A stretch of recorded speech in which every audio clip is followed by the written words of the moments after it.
கர்த்தருடைய பரிசுத்தமான நாம மகிமைப்படுவதாக. ஆசீர்வாதமான ஒரு நல்ல கால வேளையிலையும் பாளையங்கோட்டை இந்திய தேவ சபையிலிருந்து காலை மன்னாவை வழங்குவதில் உங்களுக்கு எனக்குள் மிகுந்த சந்தோஷம். இந்த வருடத்தினுடைய 11வது மாதத்தின் 3ஆம் தேதி காலை வேளையில் உங்களை இந்த வார்த்தையினால் சந்திக்க கர்த்தர் உதவி செய்வாராக. வார்த்தை கர்த்தருடையது. நாம் தியானிக்கிற தியானமும் கர்த்தருக்கு பிரியமாயிருக்கட்டும். இன்றைக்கான தியான அதிகாரம் 2 சாமுவேல் 11ஆம் அதிகாரம். 2 சாமுவேல் 11ஆம் அதிகாரம் என்றாலே நம்முடைய ஞாபகத்துக்கு வரவேண்டிய ஒன்று தாவீதின் வாழ்வில் ஏற்பட்ட ஒரு குற்ற செயல், ஒரு பாவ செயல் என்று இந்த அதிகாரத்தை நீங்கள் கணித்து கொள்ளலாம். இந்த அதிகாரத்தில் நாம் வாசித்து நம்ம வாழ்க்கைக்கு தேவையானதை சார்ந்து கொள்ள எடுத்துக்கொள்ளக்கூடிய பல விஷயங்கள் இருக்கிறது. எல்லாவற்றையும் இந்த காலவெளியிலே தியானிப்பதற்கான நேரம் இல்லை. ஒரு காரியத்தை இந்த காலவெளியிலே தியானிக்கலாம். அந்த அதிகாரத்தினுடைய 27ஆம் வசனத்தின் கடைசி வார்த்தை, தாவீது செய்த இந்த காரியம் கர்த்தரின் பார்வைக்கு பொல்லாததாய் இருந்தது. தாவீது செய்த காரியம் கர்த்தரின் பார்வைக்கு பொல்லாததாய் இருந்தது. ஆனால் தாவீது செய்த காரியம் தாவீதின் பார்வைக்கு நன்றாயிருந்தது. தாவீது என்ன செய்தார்? தாவீது செய்த ஏராளமான காரியங்கள்.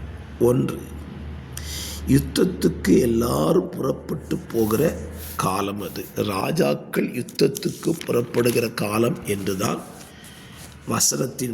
அதிகாரத்தின் முதல் வசனத்தில் வாசிக்கிறோம். முதல் தவறு, ராஜாக்கள் யுத்தத்துக்கு போகிற காலத்தில் தாவீது யுத்தத்துக்கு போகவில்லை.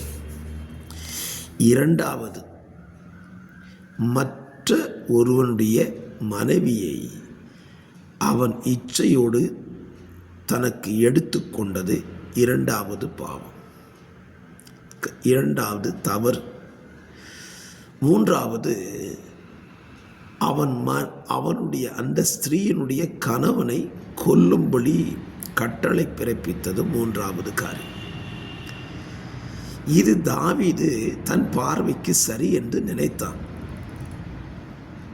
தனக்கு தேவை என்று ஒன்று வந்த பொழுது தான் செய்தது சரி என்பதை தாவீது நினைச்சான்.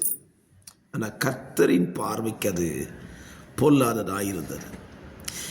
இந்த காலவெளியினுடைய வார்த்தையை கேட்கிற அருமையான கர்த்தருடைய பிள்ளைகளே, நாம் செய்கிற ஒவ்வொரு காரியங்களும் நம்ம பார்வையில் சரியாக தோன்றும். ஆனால் நம்ம பார்க்க வேண்டியது இந்த காரியம் கர்த்தருடைய பார்வைக்கு எப்படிப்பட்டது, அதைத்தான் நம்ம சிந்திக்கணும். நம்ம பார்வையில் பார்த்தா அது கரெக்டாக தெரியும். ஏன்னா நமக்கு மனசு சொல்லுகிறது, நீ செய்கிறதெல்லாம் சரிதான். ஆனால் கர்த்தர் அந்த காரியத்தை பார்த்தா அது தவறாக தான் பார்ப்பார். ஆகவே இந்த காலவெளியில் நீங்களும் நானும் நாம் செய்கிற ஒவ்வொரு காரியத்தையும் இது கர்த்தருடைய பார்வைக்கு பிரியந்தானா என்பதை யோசித்து பாருங்கள். ஒரு உதாரணம் சொல்லுகிறேன். ஞாயிற்றுக்கிழமை ஆலய ஆராதனைக்கு வராமல் இருப்பது உங்களுக்கு இது சரியாய் தோன்றலாம். அதற்கு சொல்வதற்கு உங்களுக்கு காரணங்கள் இருக்கலாம். ஆனால் அதை தேவ பார்வைக்கு கொண்டு போய் பாருங்கள், அது தவறாய் இருக்கும். நம்முடைய பார்வையில் நியாயமாய் தோன்றலாம். நமக்கு சில வேலைகள், சில பொறுப்புகள், சில உதவிகள், யாருக்காவது செய்ய வேண்டிய நிலைகள், இது நம்ம பார்வையில் சரியாக இருக்கும். ஆனால் கர்த்தரின் பார்வைக்கு கொண்டு போய் பாருங்கள், அது தவறாக இருக்கும். அப்படின்னா நம்ம என்ன செய்யணும்?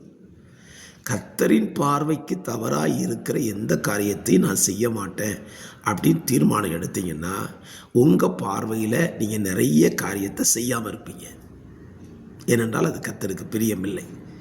தாவீது இதை சிந்திக்காமல் செஞ்சான், அது அவனுக்கு பொல்லாப்பாய் முடிந்தது. ஆகவே இன்றைக்கி நீங்கள் செய்கிற எல்லா காரியத்தையும் சிந்தித்து யோசித்து செய்யுங்க. கர்த்தருக்கு பிரியமானதை செய்யுங்க. கர்த்தர் உங்களை ஆசீர்வதிப்பார். God bless you always.